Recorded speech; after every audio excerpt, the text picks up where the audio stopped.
അൽഹംദുലില്ലാ വസ്സലാത്തു വസ്സലാമു അലാ അഷ്റഫിൽ മഖ്ലൂഖീൻ വഅലാ ആലിഹി വസഹ്ബിഹി അജ്മഈൻ അമ്മാ ബഅദ്. സ്നേഹം നിറഞ്ഞ പ്രേക്ഷകരെ, പുതിയൊരു വീഡിയോയിലേക്ക് ഹാർദവമായ സ്വാഗതം. ഇന്നത്തെ വീഡിയോയിൽ പറയാൻ ഉദ്ദേശിക്കുന്നത് ഉറക്കത്തിൻ്റെ മര്യാദകളെക്കുറിച്ചാണ്. ഉറക്കം അല്ലാഹു നൽകിയ ഒരു മഹത്തായ അനുഗ്രഹമാണ്. ഉറക്കിലൂടെ നമ്മുടെ ശരീരവും മനസ്സും വളരെയധികം റാഹത്താവുന്നു. ഉറക്കം ലഭിക്കാതിരുന്നു കഴിഞ്ഞാൽ വളരെ പ്രയാസമാണ് പിറ്റേ ദിവസം. അപ്പോൾ ഉറങ്ങുക എന്നുള്ളത് മനുഷ്യൻ്റെ ഒരു അത്യാവശ്യ കാര്യത്തിൽപ്പെട്ടതാണ്. ഉറങ്ങാതിരുന്നാൽ വളരെയധികം മാനസികമായ പ്രയാസങ്ങൾ, ശാരീരികമായ ബുദ്ധിമുട്ടുകൾ ഒരുവൻ അനുഭവിക്കേണ്ടി വരും. അപ്പോൾ ആയതുകൊണ്ട് തന്നെ ഉറക്കം വളരെയധികം നല്ല ഒരു അനുഗ്രഹമാണ്. അപ്പോൾ ഈ ഉറക്കത്തിലേക്ക് പ്രവേശിക്കുമ്പോൾ നാം പാലിക്കേണ്ട ചില മര്യാദകളുണ്ട്. നബി സല്ലല്ലാഹു അലൈഹി വസല്ലമ രാത്രി വിരിപ്പിലെത്തിയാൽ സൂറത്തുൽ ഇഖ്ലാസ്, സൂറത്തുൽ ഫലഖ്, സൂറത്തുൻ നാസ് എന്നിവ പാരായണം ചെയ്ത് കൈകളിൽ ഊതി തലയിൽ നിന്നും താഴോട്ടും മുഖത്തും മുൻവശങ്ങളിലും ഇരു കൈകളിലും പിന്നീട് ശരീരത്തിലുടനീളവും തടവാറുണ്ടായിരുന്നു. 3 പ്രാവശ്യം ഇപ്രകാരം പ്രവർത്തിക്കാറുണ്ടായിരുന്നു എന്ന് ബുഖാരിയും മുസ്ലിമും റിപ്പോർട്ട് ചെയ്ത ഹദീസുകളിൽ കാണാം. നീ നിൻ്റെ കിടപ്പറയിലെത്തിയാൽ ആയത്തുൽ കുർസി പാരായണം ചെയ്യുക. എന്നാൽ അത് നിനക്ക് അള്ളാഹുവിൽ നിന്നുള്ള ഒരു സംരക്ഷണമായിരിക്കും. പ്രഭാതം വരെ നിന്നോട് പിശാച് അടുക്കുകയില്ല എന്ന് നബി സല്ലല്ലാഹു അലൈഹി വസല്ലമ പറയുകയുണ്ടായി എന്ന് ബുഖാരി റിപ്പോർട്ട് ചെയ്തിരിക്കുന്നു. നബി സല്ലല്ലാഹു അലൈഹി വസല്ലമ പറയുകയുണ്ടായി, ആരെങ്കിലും ആമന റസൂൽ മുതൽക്കുള്ള സൂറത്തുൽ ബഖറയുടെ അവസാന ഭാഗം രാത്രിയിൽ പാരായണം ചെയ്താൽ അവനത് മതിയാകുമെന്ന് ബുഖാരിയും മുസ്ലിമും റിപ്പോർട്ട് ചെയ്ത ഹദീസുകളിൽ കാണാം.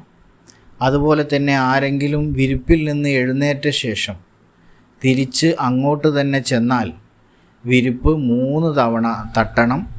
അയാൾ അവിടെ നിന്നും വിട്ട ശേഷം അതിലെന്തെങ്കിലും കടന്നുകൂടിയിട്ടുണ്ടോ എന്ന് അറിയില്ലല്ലോ എന്നാണ് പറയുന്നത്.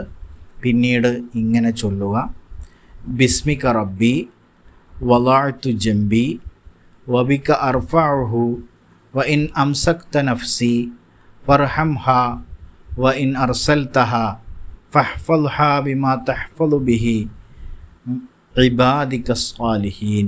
എന്താണ് അതിൻ്റെ അർത്ഥം?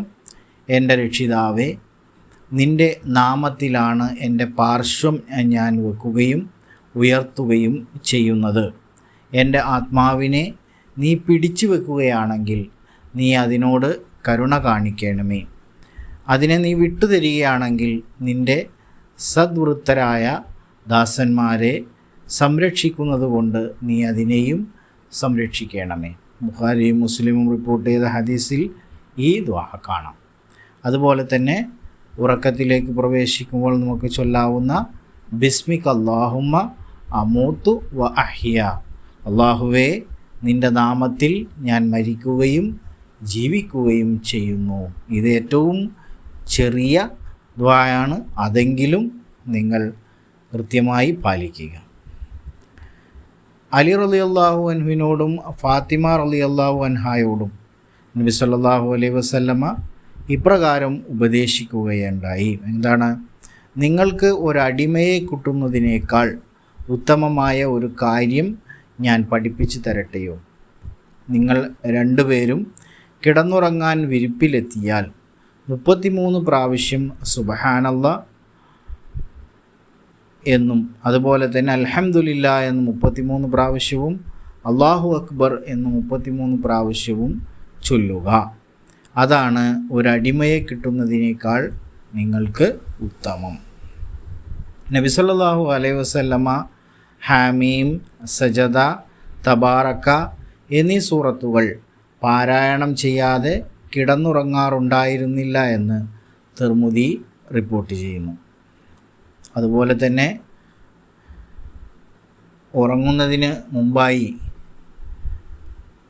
നമ്മൾ പാരായണം ചെയ്യേണ്ട സൂറത്തുകളിൽ പെട്ടതാണ് സൂറത്തുൽ ഇഖ്ലാസും മുഅവ്വിദത്തൈനിയും അതുപോലെ തന്നെ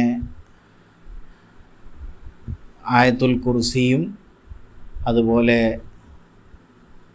ആമന റസൂലുമെല്ലാം. ഇവയെല്ലാം പാരായണം ചെയ്ത് അതുപോലെ തന്നെ ഈ തസ്ബീഹുകളൊക്കെ ചൊല്ലിക്കൊണ്ട് നമ്മൾ ഉറങ്ങുമ്പോൾ തീർച്ചയായും നമ്മുടെ ഉറക്കം ഒരു നല്ല അമലായി മാറും. അള്ളാഹു സ്വീകരിക്കുന്ന പല അമലുകളും നമ്മൾ ചെയ്തുകൊണ്ട് ഉറങ്ങുമ്പോൾ തന്നെ ആ ഉറക്കം റാഹത്താകും. അപ്പോൾ ഉറക്കം എന്ന അനുഗ്രഹം കൂടുതൽ അനുഗ്രഹീതമാകാൻ ഈ കാര്യങ്ങളെല്ലാവരും ജീവിതത്തിൽ പ്രാവർത്തികമാക്കുക. തീർച്ചയായും എല്ലാവർക്കും ഈ വീഡിയോ ഉപകാരപ്പെട്ടു എന്ന് മനസ്സിലാക്കിക്കൊണ്ട് നിർത്തുന്നു. നിങ്ങളെല്ലാവരും വീഡിയോയിൽ പറഞ്ഞ കാര്യങ്ങളൊക്കെ ജീവിതത്തിൽ പകർത്തുക. ഒപ്പം നിങ്ങൾക്ക് അറിയുന്ന മറ്റു കൂട്ടുകാരിലേക്ക് ഈ വീഡിയോ ഷെയർ ചെയ്ത് കൊടുക്കുക. വീഡിയോ കണ്ട എല്ലാവരും ലൈക്ക് ചെയ്യുക.